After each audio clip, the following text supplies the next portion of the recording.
Doxology.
Ladies and gentlemen, The Philippine National Anthem.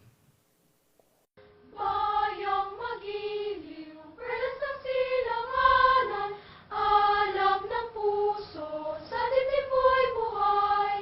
Lupang hinirang, duyan ka ng magiting, sa manlulupi, di ka pasisihin, sa dagat at bundok, sa simuyan, sa langit bumbukaw, may nilagang tula at awit sa paglayang minamahal. Ang kislap ng watawat mo'y tagumpay na nagdidingding. Ang bituin at araw niya kailan pag may di magdidilim. Lupa ng araw ng buwan ating pagsinta, buhay ay langit sa piling mo. Aming ligaya na pag may mga api, ang mamatay ng dahil sa'yo.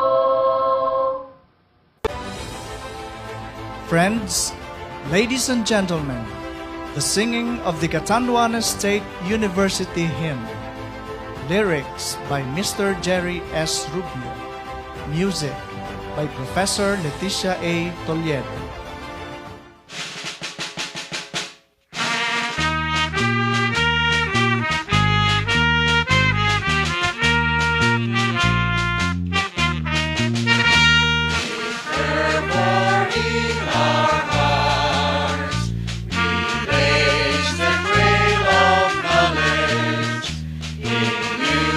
Unison we proclaim your splendor as we march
everyone, good morning. So the topic that was assigned to me is to discuss a brief history about blended learning and to discuss its definition. So first, let us define what is blended learning.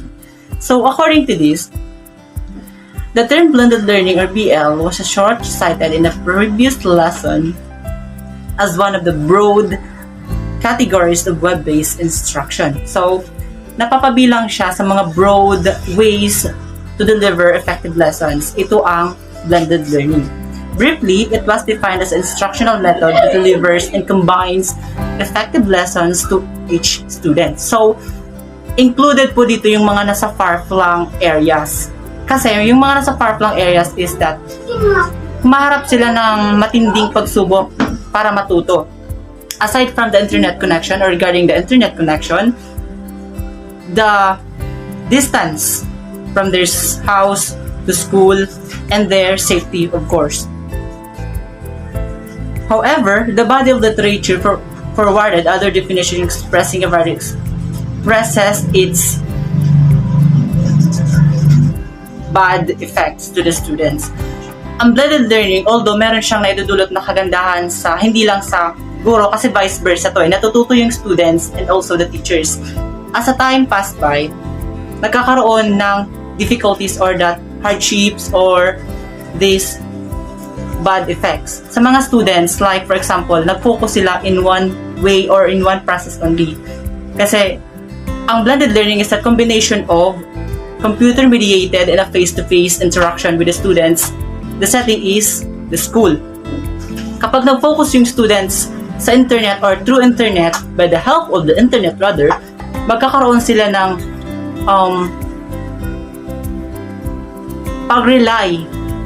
relying on social media or other social media platforms like Facebook or etc.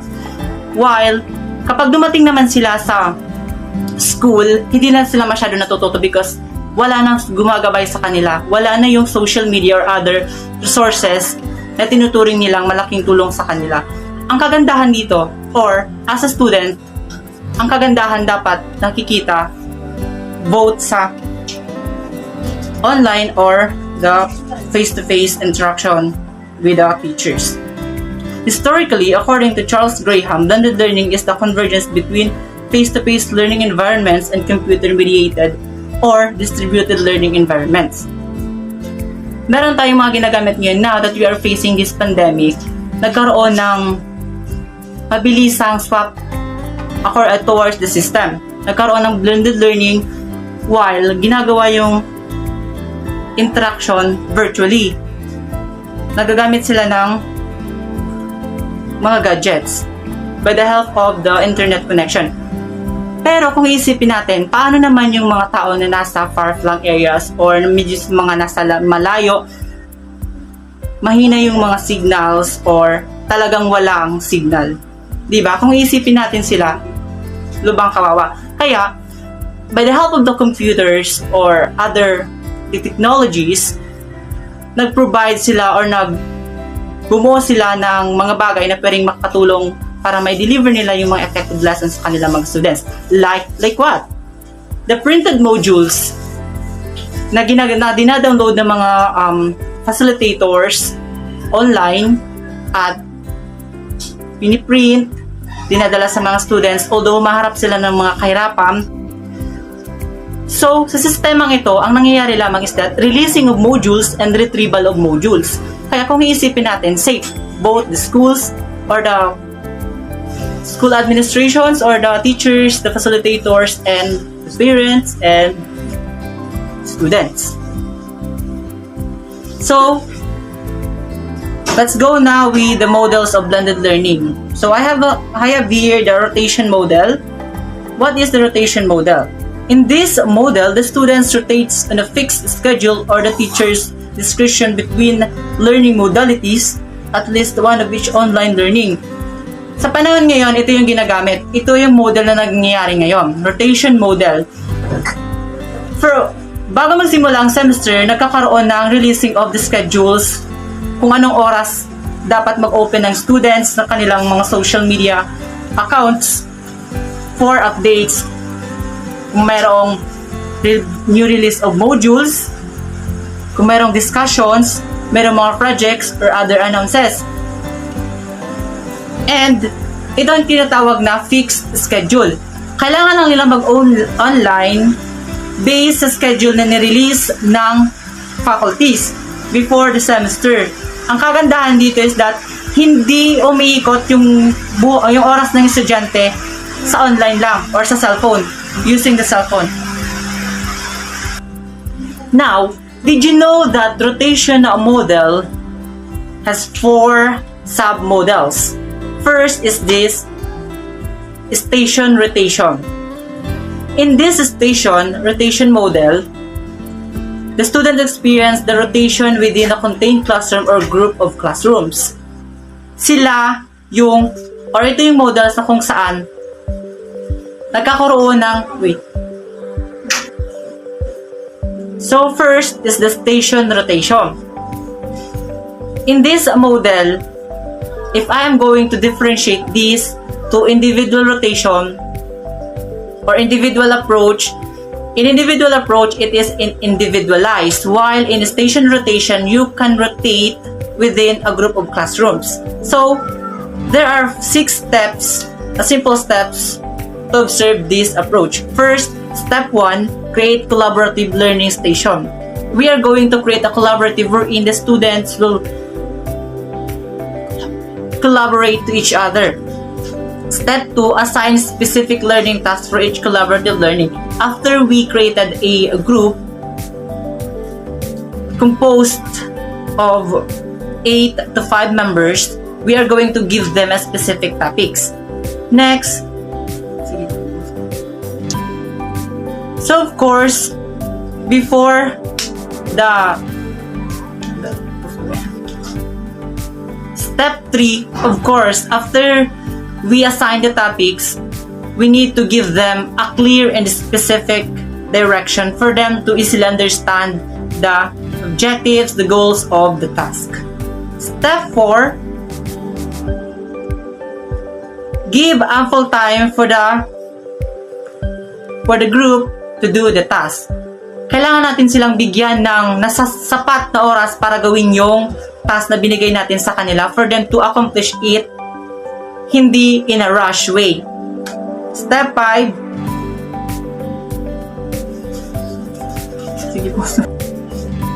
Step 5. After completing the assigned learning task on a specific time allotted, the students will move or transfer to the next CLS and perform the given task for that CLS. For examples, in Station 1, kailangan ganito yung activity, like gagawa sila ng organizational chart or something na specific task sa kanila. After nilang magawa yun, within the allotted time na binigay natin sa kanila, lilipat sila for the next station. Kaya tinatawag siyang station rotation. That's why, station rotation. Step 6, after the students have completed the rotation for the different CLS, a teacher-led open discussion follow where teacher forces and put it in context level experience of the classroom. After that, of course, the teacher time, of course, oras na ng teacher para mag-interact with the students. Kailangan niya ng in this step, it is a time for the teachers to interact with the students and ask the students towards their experience about the task. Now, the teacher can further direct the students to go online or visit a website for entertainment, enrichment rather, or assessment. The teacher can visit or use their social media accounts for them to visit or to assess the students regarding the assigned topic. Station rotation model of blended learning is today widely used both in the basic curriculum or higher learning institutions. Ang sistemang ito ay ginagamit is either in the basic curriculum or in the higher institutions. The delivery of the K-12 program may adapt this model to provide extended learning opportunities for the students and of course, for the teachers to deliver effective lessons for the students. And that is the main goal of this system. Thank you. Good day, everyone. My name is Luigine Baliaspin, and the topic that was assigned to me is to discuss a sub-model under the rotation model. So let's start. So let me discuss first the lab rotation model. The lab rotation model is the same as the station rotation, except that the students rotate to the computer laboratory or in multimedia room for the online learning stations. This approach may be used for older students who are more responsible and those with longer class schedules because the physical rotation may take longer time. So, the lab rotation is closely similar to station rotation model. It just that lab rotation model requires students to rotate to the computer laboratory or room. Ang method na uni is applicable sa older o mas may edad ng mga estudyante because they are considered more responsible. Buda, mas applicable uni sa high school grade 8, 11 grades. And the second is the flipped classroom. Flipped classroom, this model allows students to participate in online learning off-site in place of traditional homework and attend the brick-and-mortar school for the face-to-face and for teacher guide practice or projects. The content is primarily delivered online with mixed flipped classroom, different from the other rotation models where the students simply do their homework online at night. Ang mga estudyante igwaning opportunity na makaparticipate sa online class aside sa face-to-face learning setup na igwasinda.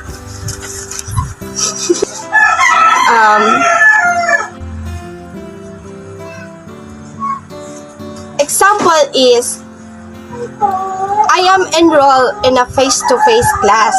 However, my teacher in his particular project remind us to attend in a virtual class due of his valid reason. So, the last is the individual rotation.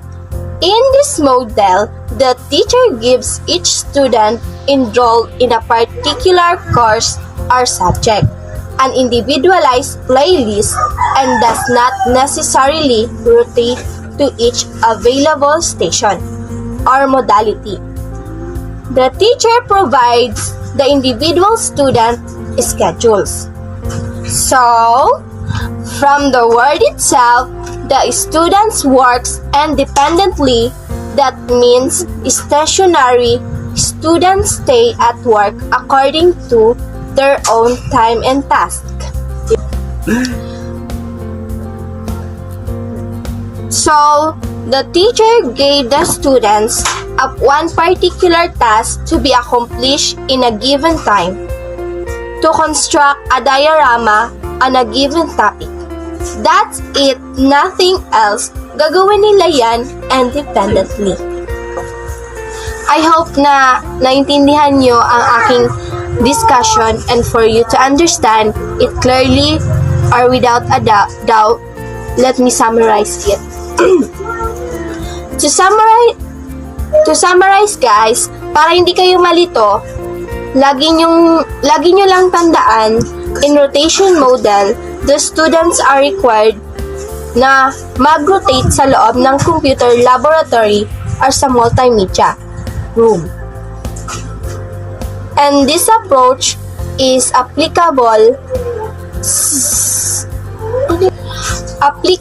for older kasi they are more responsible.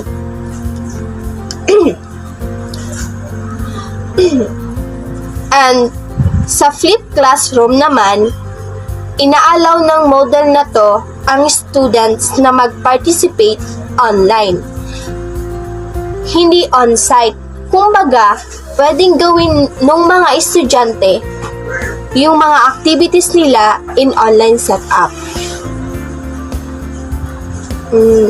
And sa individual rotation naman, yung students ay hindi na kailangan mag-rotate sa kada station or modality kasi binibigyan na ng teacher yung student ng individual schedule. Kumbaga, the students work independently. And that's all. Thank you.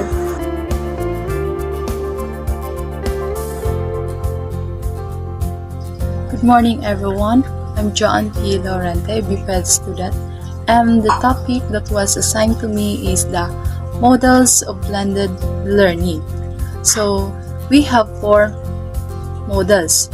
These are the rotation model, the flex model, the a la carte model, and the enriched virtual model. But the first model, which is the rotation model, was assigned to Mr. Manangin, and the second model is the flex model that I'm going to discuss. So, in flex model, the online learning served as the primary source of student learning, although at times students are directed to perform offline activities. So, gaya ngayon na tayo ay mayroong pandemic wherein we are not allowed na magkaroon ng face-to-face classes so that nasa online class setup tayo. This online learning is yung magiging primary source of learning nating mga students. But, kahit nasa online class setup tayo, meron pa rin mga activities na kailangan natin i-perform offline. Kasi hindi naman lahat ng activities ay pwedeng gawin online. Like for example sa aming BPED, binigyan kami ng teacher namin ng activity wherein we have to perform or show the different basic skills in basketball. So dahil nasa online class setup tayo, pinperform namin yung activity physical and offline. Then, video record namin, and after that, sinend namin sa teacher namin. This model provides the students an individualized and customized mobility or more flexible schedules among the learning modalities. So, kung noong face-to-face, the students are obliged to comply with the time schedule set up by the teacher inside the classroom, or dapat within the specific time allotment, tapos ka na sa mga tasks mo. Today, in online learning, you can create your own schedule. You can move independently and you can learn time management in your own ways. Kumbaga, hawak mo yung oras mo. So, yun yung advantage ng online learning kasi pwede mong gawin yung mga activities mo bukas or next day, and pwede ka rin magtrabaho habang nag-online class. So, kaya nga flexible schedules. From the word flexible, it's up to you on how are you going to manage your schedule. In this model, the teacher of record or other adults provide face-to-face support on a flexible and adaptive as needed basis through activities such as small group instruction, group projects, and individual tutoring assignments. So, in flex model guys, yung teacher is nagpa-provide rin ng face-to-face support through activities gaya ng small group instruction, group projects, and individual tutoring assignments. And they supplement the online learning on a regular basis habang sa iba is minimal face-to-face lang. So, that's the flex model. So, let's come now to the next model, which is the a la carte model. So, this model focuses on a course that a student takes entirely online along with the other experiences that the student is having at the brick and mortar school or learning center. So, nagpo-focus daw ang model na ito sa course na tinitik ng mga students entirely online along with the other experiences that the students is having at the brick and mortar school or learning center. But the students may have two options. Either they will take the course on a brick and mortar campus, or in other words in school, or they will take the course off-site. Kung saan pag off-site, pwede nilang i-take yung course ng nasa bahay and this will become an online learning. It's the student's choice if they want to take the course on-site or off-site. Students take some courses a la carte and others face-to-face at a brick-and-mortar campus. So just like what I've said before, the students have the rights to choose kung iti-take nila yung course online or face-to-face at a brick-and-mortar campus. So the last model is the enriched virtual model. In this model, a course or subject in which students have required face-to-face learning session with their teacher and they are free to complete the remaining coursework remotely from the face-to-face teacher. So, in this model, there are some course or subject kung saan ay required na magkaroon ng face-to-face session ang students with their teacher. Just like for example in nursing. Meron silang subject which is the RLE or Related Learning Experiences wherein they are required na magkaroon ng face-to-face session for them to prepare pag nagkaroon na sila ng on-site training. When students are located remotely, online learning serve as the backbone of learning. So, if yung students daw located remotely or ibig sabihin, if yung students is located sa lugar kung saan malayo sa school, the online learning will serve as the backbone of learning. Kumbaga ito ang kanilang second option. The enriched virtual model differs from the flipped classroom because in enriched virtual model, students seldom met face-to-face with their teachers. It differs from a fully online course because face-to-face learning sessions are optional and only when required. So yun nga, in enriched virtual model, students seldom met face-to-face with their teacher. Ibig sabihin ng seldom is bihira.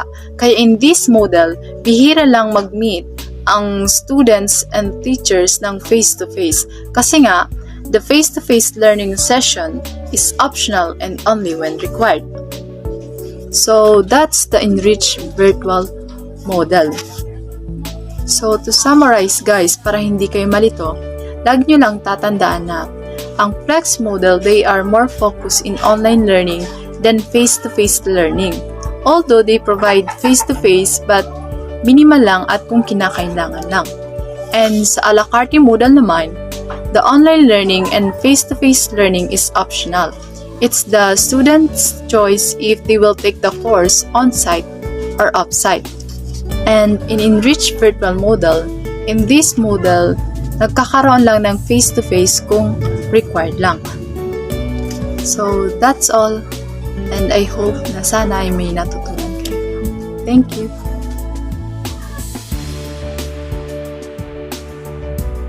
So, hi guys. So, there are only two subtopics left for me to discuss on lesson 11, which is the two types of online communication, the synchronous and asynchronous communication.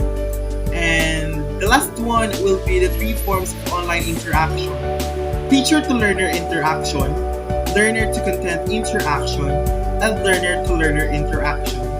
So, without further ado, let's start the discussion. So, let's start from the asynchronous communication. The synchronous communication does not require a constant bit rate. Examples are file transfer, email, and the World Wide Web. In online learning, asynchronous communication is associated with learning anytime and anywhere. This usually calls for the use of a discussion forum tool or other tool in learning management system. Online teachers and students can post learning activities and can retrieve the messages or directions posted in the forum at any time. So, for me, this is the most convenient communication um, in our island, in our province, kasi we have an unstable internet connection. Dito kasi sa asynchronous communication, the student and teacher can send a file na pwede nilang gawin anytime yung activity, but also meron din yung deadline for the activities. Pero yung mga files na sinend, pwedeng mabalikan ng students para magbasa, manood, or kung video, manood ng sinend na video. Kasi on this, sarili mo yung oras. Kailangan mo lang talagang i-manage yon para magawa mo yung mga task na naibigay sa'yo.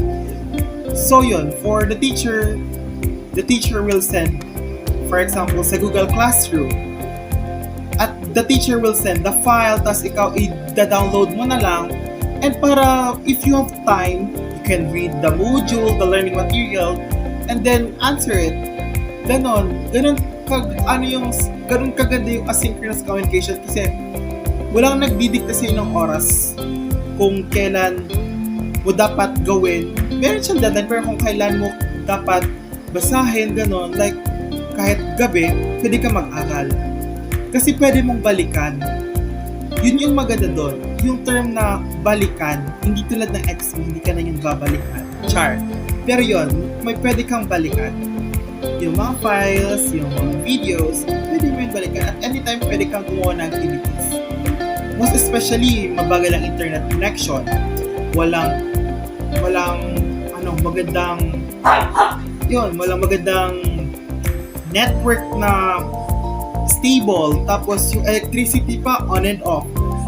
Kaya yun yung maganda, pwede mong balikan kahit 12 o'clock ng gabi, pwede ka mag-aral.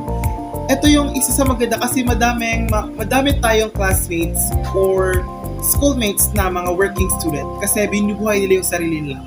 On this, yun, anytime pwede sila mag-aral kasi hawak nila yung oras nila. Pero, always manage your time wisely. Yun lang. So, let's go on the other side. The next one will be the asynchronous communication. It is the opposite of asynchronous. So, synchronous communication takes place in real time. The word synchronous means communicating and doing specific tasks at the same time. In online learning, this type of communication calls for the use of chat rooms and online conferences. This is a challenging and demanding type of online communication because it takes place in real time. The problem in access to the internet can, however, serve as a drawback in asynchronous communication. So, madaming negative about sa asynchronous communication kasi yun nga, especially for us kasi mabagal ang internet connection and laging nagba-brown out. Pero in this, for me lang as a discussant, I think mas madaling matuto if sa asynchronous communication kasi supervised ng teacher. Yun yung maganda doon kasi may supervision. As in real time, nagdi-discuss yung teacher mo at ikaw, nakikinig ka, nagbabatuhan ng questions, may Q&A. Kumbaga, parang kayo nasa school setting, pero on a monitor. Yun lang yung pinagkaibahan. Nasa monitor. Kaya, I think, if mabibigyan tayo ng chance lang sana na may mabilis na internet connection, it would be best. Talaga, it would be best. Kasi iba pa rin talaga yung may nagtuturo. Kahit on-screen, maganda yun. Na-assess ng maayos yung student. Kasi sa asynchronous, yung downfall din sa asynchronous, hindi talaga ma-assess ng maayos ng teacher. Kasi it's either lahat ng gawa niya galing na sa Google, ganon.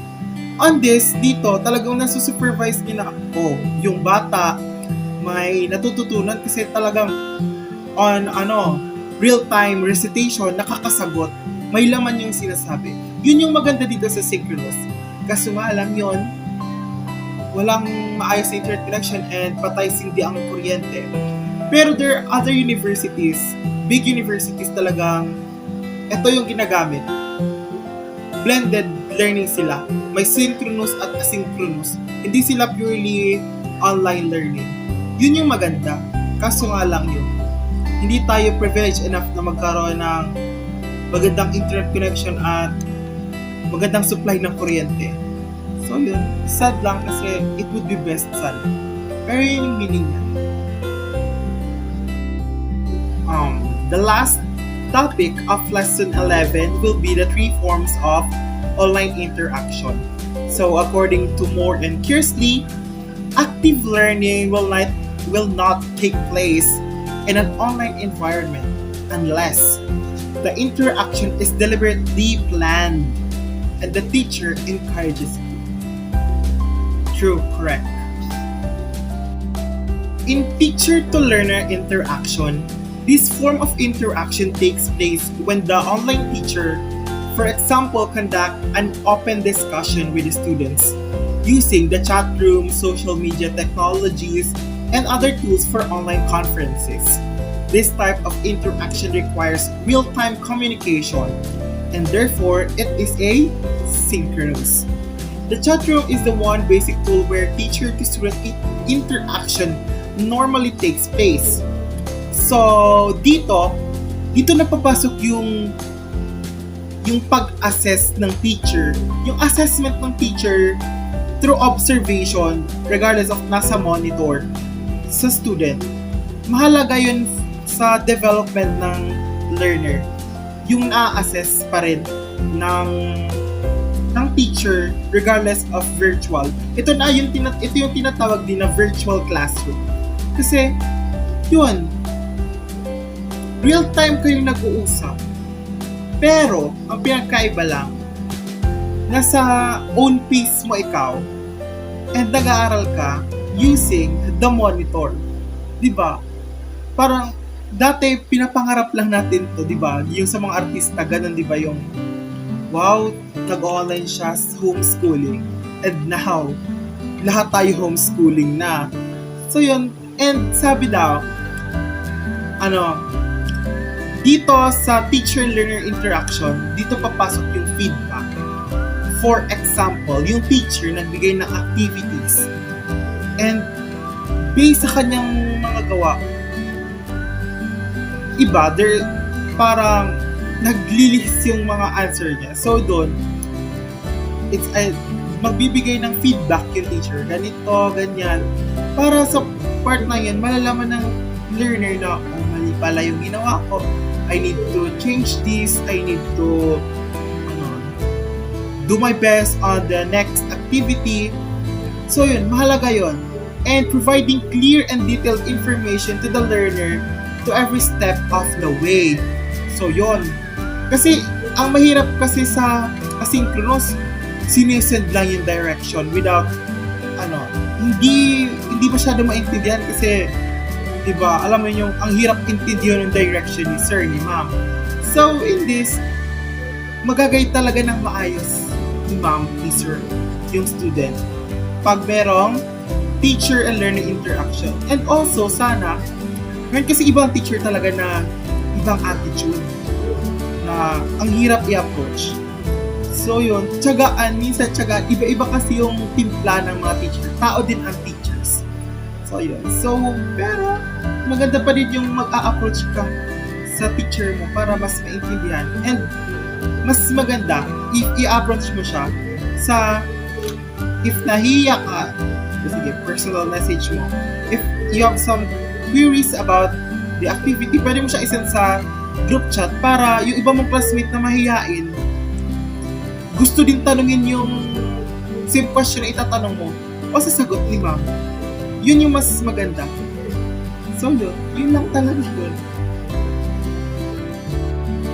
So the next one is the learner to content interaction.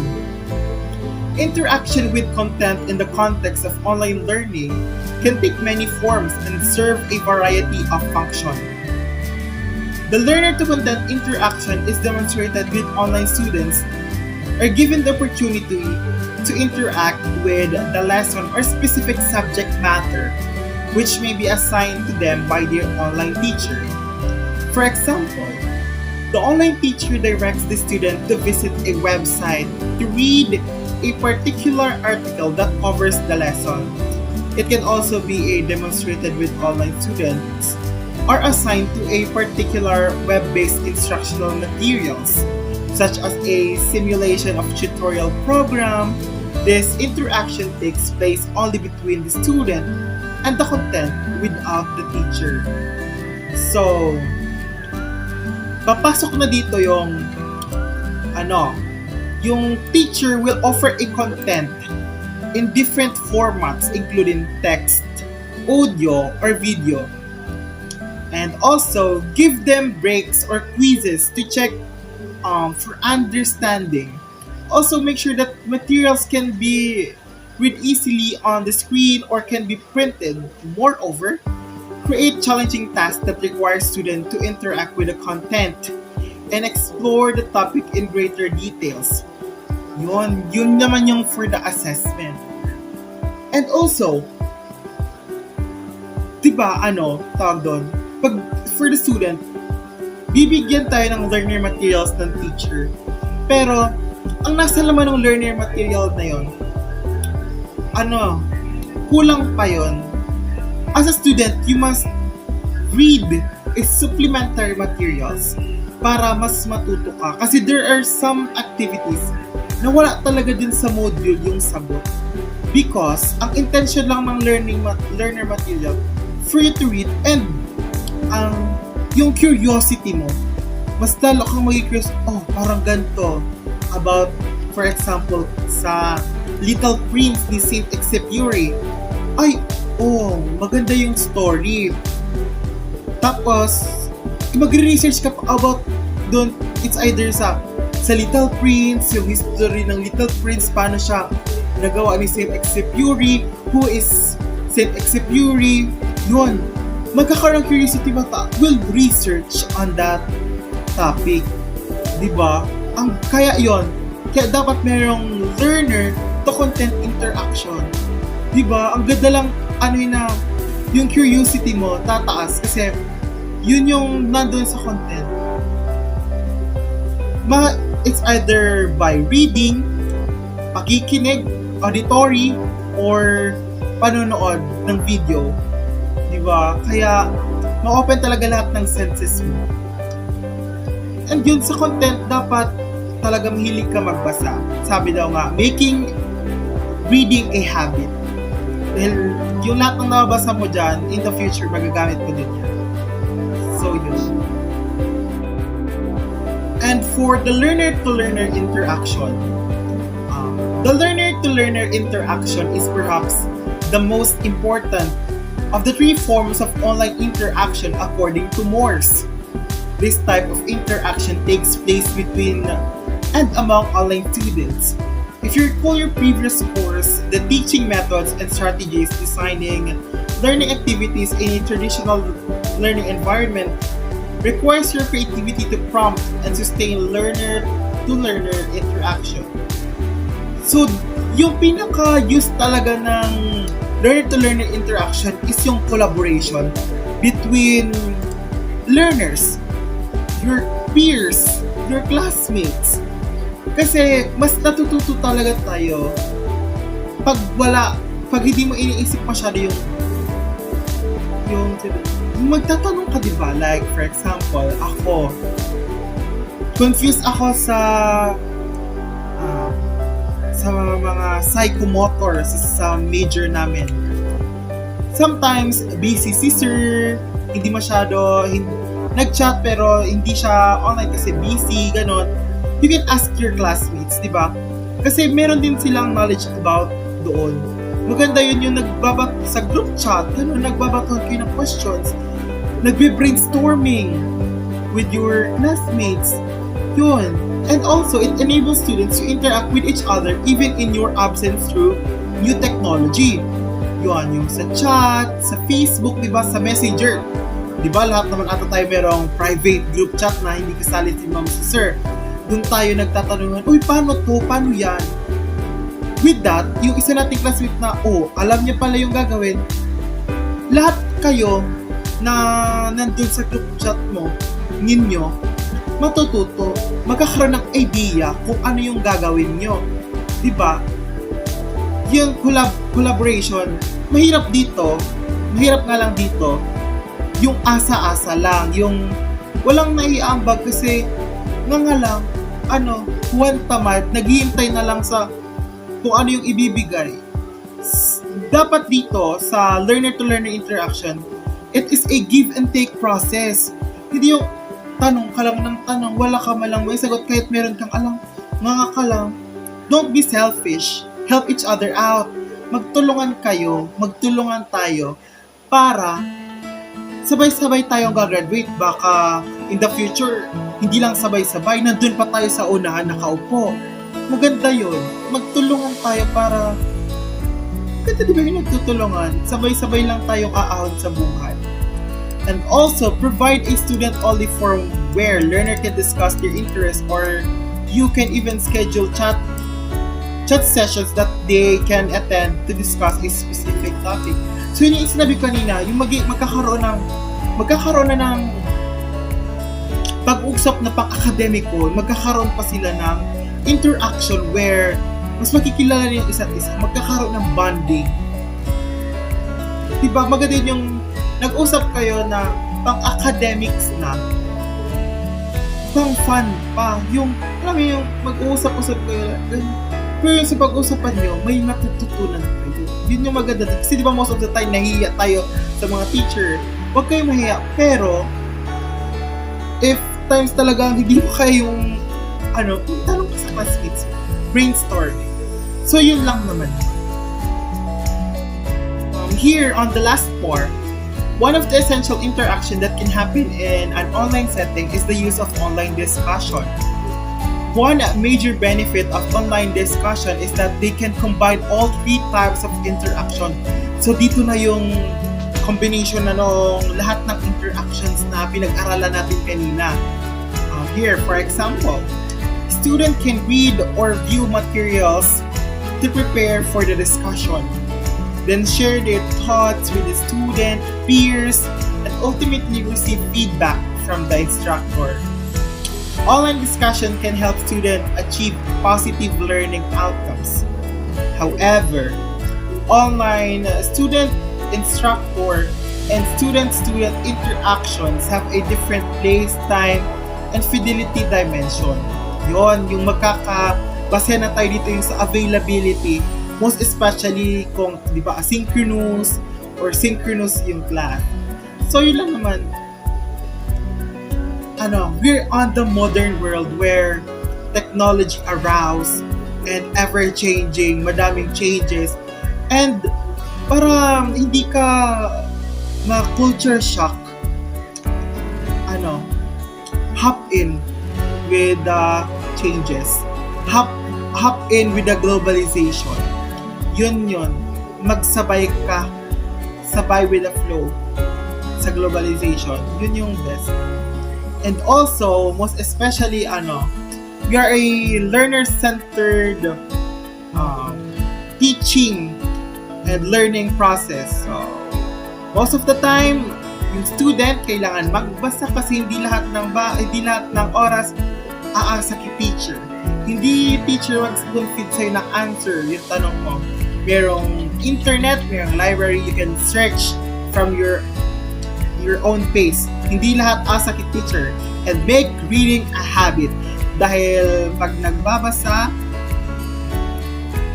may mas edge ka.